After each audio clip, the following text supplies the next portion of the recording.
Hurmatli kamazistlar, yaqinroq keling. Bu yerda sizlarga qiziq bitta tema bor. Hozir men o'zimizda ishlab chiqarilayotgan yangi masla kamaz ichida o'tiribman, samosvar. Mana eski Soyuz kamazi bilan o'sha 80-yillarda chiqqan kamaz bilan bir 3 ta o'zgarish toping. Eng seryozni o'zgarish bo'lsin faqat. Qarang mana. O'sha salon, mana o'sha kabina, o'sha tablolar deyarli o'sha. Mana buni elektronik qilgan faqat. Rul o'sha. Korobka o'sha. Motorda o'zgarish faqat. Turbina qo'yishgan, boshqa motorda ham o'zgarish yo'q deyarli. Hech qanaqa o'zgarish yo'q. Bitta magnitofon qo'yilgan, kolonka qo'yilgan. Sifatsiz plastik. Ana endi sizlarga savol.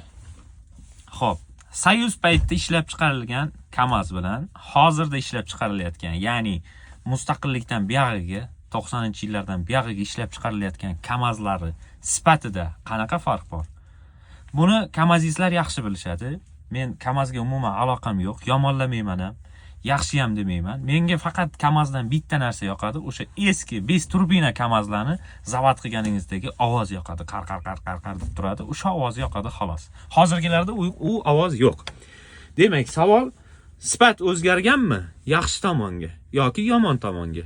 Meni qulog'imga mishmishlar keladi, yomon tomonga o'zgargan. Motori ham, korobkasi ham, moslari ham oldingi kamazlardagi sifat yo'q.